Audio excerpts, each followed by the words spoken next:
Of all the people who claim to have witnessed unexplained phenomena, very few can offer what can be regarded as proof. Their stories can be easily dismissed, and often are, but do they deserve more? All we can do is look them in the eye and decide for ourselves whether they're genuine, and ask ourselves why anyone should make up such a story, especially when they risk ridicule. The key witnesses in our first story tonight are people you'd normally trust. Some indeed have frequently given evidence in courts of law. Here's the story, believe what you will. Ever since building work began, a new section of road across the top of the Peak District has attracted reports of strange happenings. The first was from two security guards, and this is what they saw one night. Ring the roses. A group of children running in a circle in a field at the side of a construction site.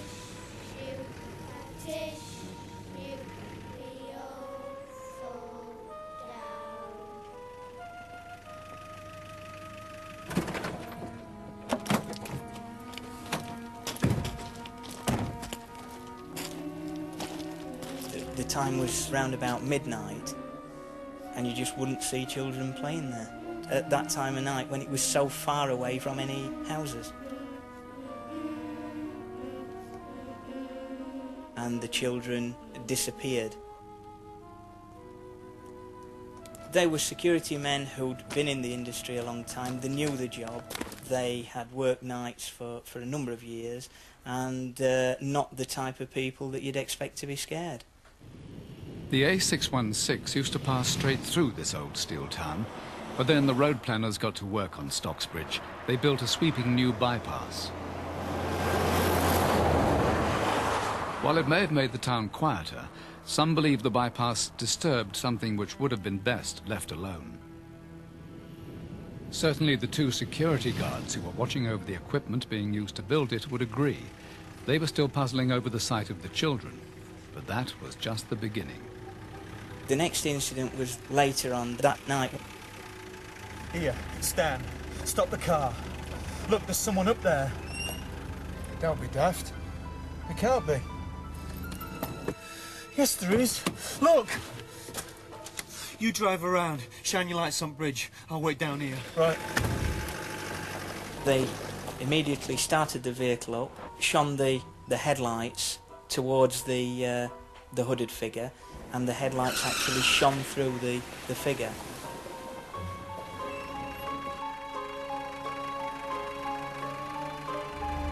Oh, God!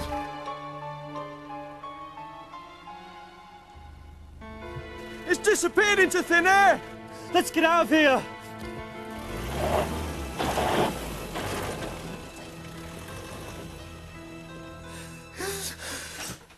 The men, in a state of shock, called their boss out. He was alarmed at the state they were in. Dan, Jeff. They were physically shaking. Their complexion was very white and pallid. One of the guards was actually crying. Go on, try me. Well, difficult to describe it. It looked like a monk.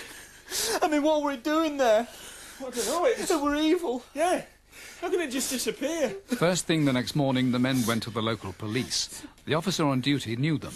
It was obvious that they'd seen or heard something. They were both spooked. And basically, I said to them it was not really a police matter and there was nothing I could do about it. And perhaps jokingly, I told them that really they needed the church more than they needed the police. But they took him seriously. They went to Stocksbridge Church and refused to leave. About an hour or so later, I received a phone call from my boss, and I was told to go up to the church and sort this matter out, firstly to get them out of the church, and then see if I could find out anything that they'd actually seen, heard, or whatever. The security guards never, it seems, got over what happened to them. One of them left after 3 days, and the other one stayed with us roughly 2 to 3 months, and neither of the two guards would set foot on that site again, even in the daylight. While the bypass was being built, runner Graham Brooke was training for a marathon. One day he was out jogging with his son Nigel. I saw a chap walking with his back to the traffic. He was walking in the middle of the road. I looked at it, and you could see it had no features to it except for a nose and eye sockets. I could smell like this fusty, rottenish smell.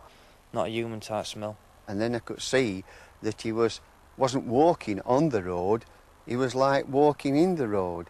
And from below the knee down, you know, you couldn't see anything. Each time things are apparently seen, the descriptions vary, but the reputation of the bypass deepens. We were coming home from Judy's parents over the bridge that goes over the bypass. Dave, look. I could see out of the corner of my eye like a grey apparition. There was actually no facial expressions. It was hovering. Arms and legs were flaying all over the place. Strange. It looks almost like a man running. But he's not running on the ground. It ran up the embankment. It actually rose from the side into the road and it disappeared into the car. Oh my God! I can think of no other explanation for what we saw. In my mind, I think in both of our minds, what we saw had to have been a ghost. So if something does keep appearing on the bypass, what is it? Lucinda June is a psychic. She says she knows. I was driving along the Stocksbridge bypass and the car started to become very, very cold. With this came a smell of musty books. Then all of a sudden a darkness appeared to the left-hand side of me and I felt very, very frightened. And I did pick up the spirit of a monk that had been there 500 years previous. But why should a long-dead monk be on what is now the Stocksbridge bypass? It's been discovered there were once monastery farms in the area. The rumour or the story is that one of these monks became disillusioned with the rather harsh autocratic way of life. He came here to Underbank Hall, worked the rest of his natural life here as groundsman or whatever, and subsequently when he died he was buried in unhallowed ground. Some believe the bypass may have been built over the supposed monk's grave, and they also have theories to explain the children seen by the security guards. Children were used in the valley's coal mines in the late 18th and mid-19th century, and the rumour suggests that there's been some sort of a mining catastrophe. So, a phantom monk, ghostly children. After dealing with the security men in the church, P.C. Ellis and his colleague John Beat were sent to investigate. Let's switch the radios off. Right. We sat in the Panda car with the lights off, the engine off. Seems all right. We sat looking at the bridge, and after a while I was convinced I could see something moving about on the bridge. Not wanting to spook myself or John, I kind of looked at John. Hang on. What's that up there?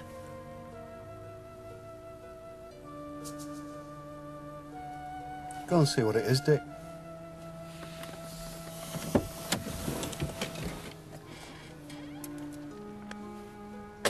I actually climbed up the ladder onto the bridge, and there was a lot of things scattered about on the top of the bridge.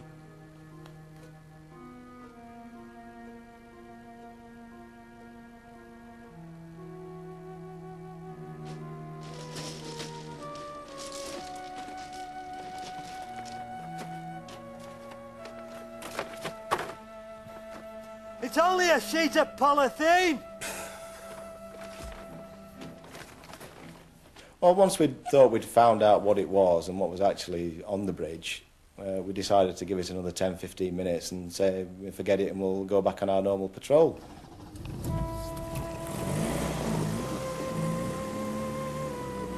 I suddenly got this feeling, you can't explain it. There's this saying, somebody's walked over your grave which turns you cold.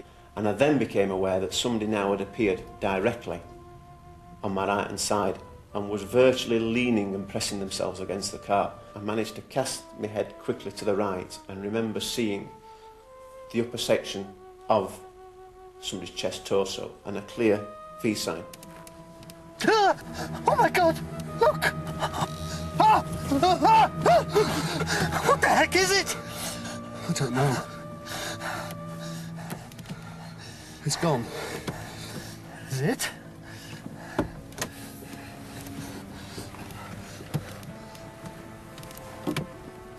When I got out of my side, not a person, nothing about at all.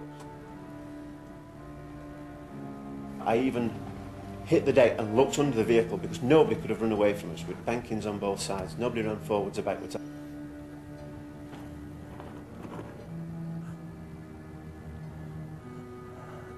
We went to start the car, and at first the car wouldn't start, and we started to panic a little bit.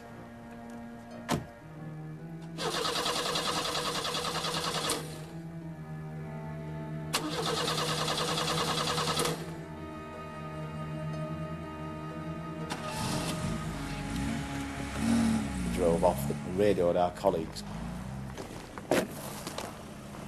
There's a bang behind the car, which I can only really put down to sounding like somebody was hitting the back of the car with something like a baseball bat or a pickaxe handle. We need help on the bypass side.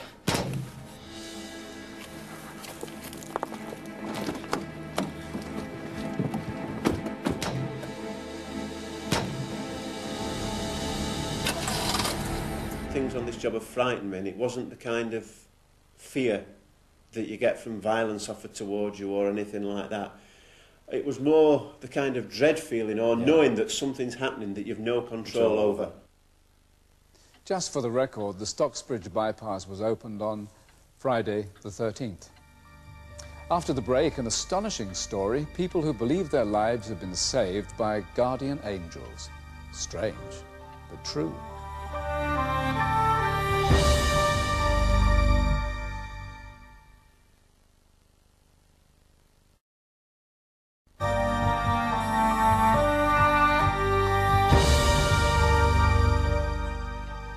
The Bible probably contains more supernatural phenomena than any book ever written. Amongst them are nearly 300 appearances by angels, including those which foretold Christ's nativity, and an angel which led Moses to the parting of the Red Sea. Heavenly beings also feature heavily on stained glass windows and Christmas cards. It's a comforting thought that we might all have a guardian angel, but is it just what some want to believe? Now, these books are all testimonies of angelic intervention, and they've sold 5 million copies in America. It's there that our next story is set, with a young woman in a desperate plight. It was the most treacherous cliff that I've ever seen.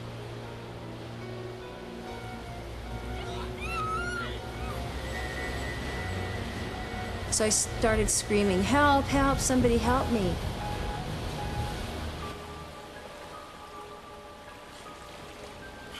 Don't know how I got down. No one else could possibly have survived it without angelic assistance. Rescued by angels. Chantal Lakey is one of hundreds who claim that when life is on the brink of crisis, heavenly beings have stepped in. An incredible claim. But such tales of survival are so remarkable, so incredible, that it seems normal explanations hardly apply. Shari Peterson has to fly all over the world in her job as a travel guide. Planes are her second home. But on a flight from Hawaii to New Zealand, she realized something unusual was happening. The flight attendant, as she was walking up the aisle, she was serving people walking towards me. We made eye contact, and we looked at each other, and I thought, wow, that's really interesting. We just connected in some way. That kind of eye contact and connection with people, you just don't do that when you fly. Another passenger was Bruce Lampert, a former pilot who's now a lawyer, specializing in injury claims after plane crashes. The irony of the fact that I was, instead of being the lawyer, I was going to be the victim, did not escape me as I sat on that airplane that night. Usually loosen or undo my seatbelt, and that's when I heard the voice.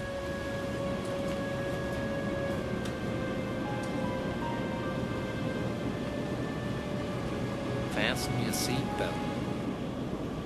Did you say something? No, I didn't. Only Shari Peterson had heard the voice, seemingly from nowhere. I thought, that's not something one person would say to another person. And that's when I went, I'm going to do this. Less than a minute later, she knew why.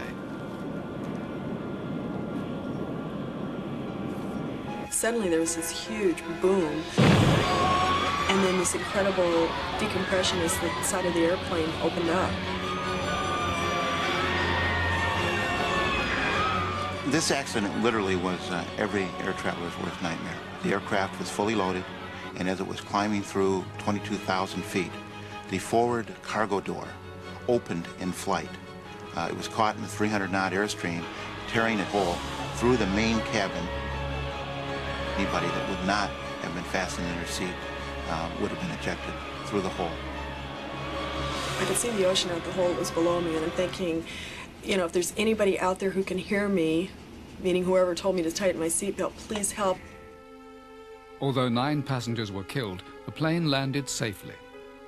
They have done numerous simulations of the actual accident, and they can't make the plane land. We had 2 engines on fire, the side of the airplane's gone, we were, you know, loaded with fuel.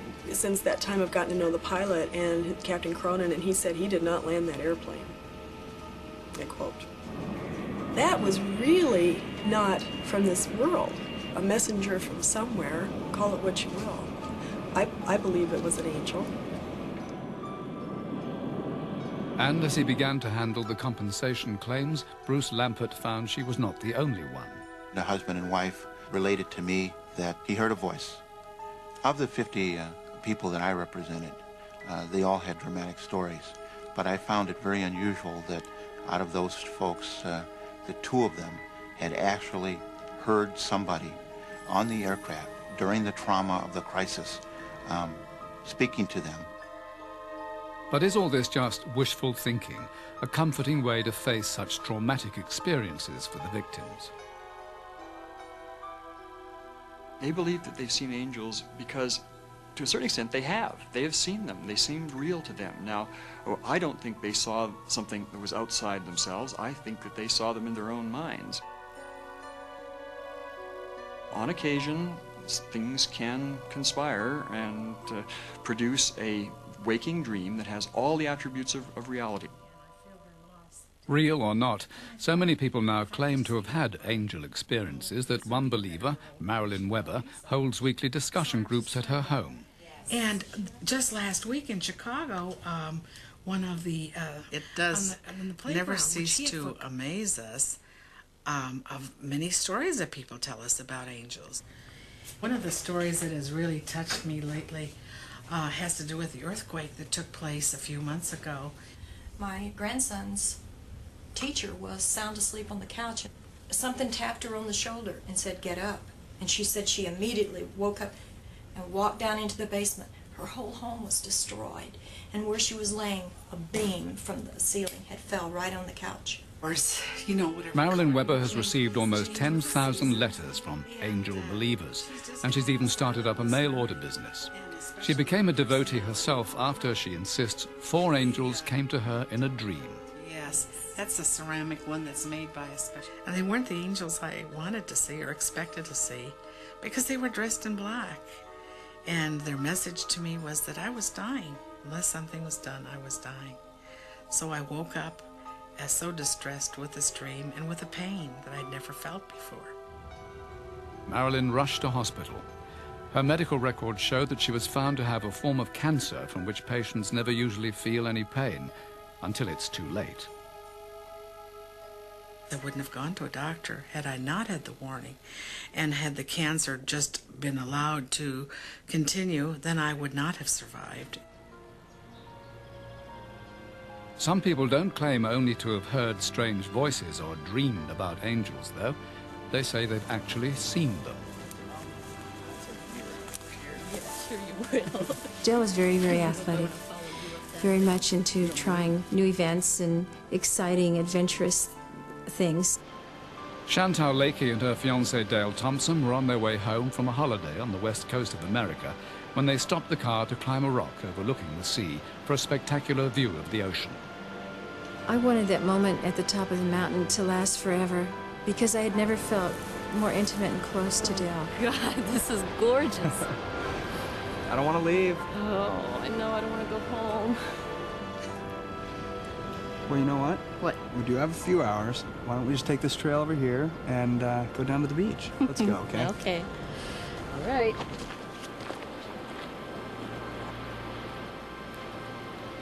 His hand was outstretched to me, and he said, "How's your fear factor?" And I said, "Oh, I'm fine. Don't worry about me." But in actuality, I was terrorized. I was scared to death. All of a sudden, after several feet, the trail turned into a straight drop. And we found ourselves upon a cliff, and we didn't know what to do. We started to try to climb back up, but we couldn't do it because every time we moved our hands or our feet, the rock would fall. He looked at me and he said, "What we need to do is inch our way down, and I'm going to go first."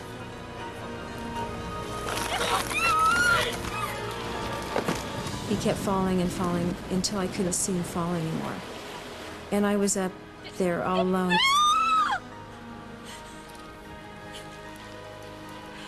I couldn't move. I couldn't see any place to put my hands or my feet, and I was so afraid. I was frozen, just frozen in time, frozen in space.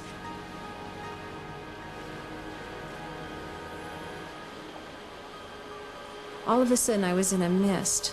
I just remember hearing the singing and feeling the mist all around me, and the love and the specialness. And at that instant, I knew there was angels. Chantal found herself at the foot of the cliffs. Dale had been killed, but she wasn't even injured. So was she helped by unearthly hands? Could she have made it another way? Not according to the local police.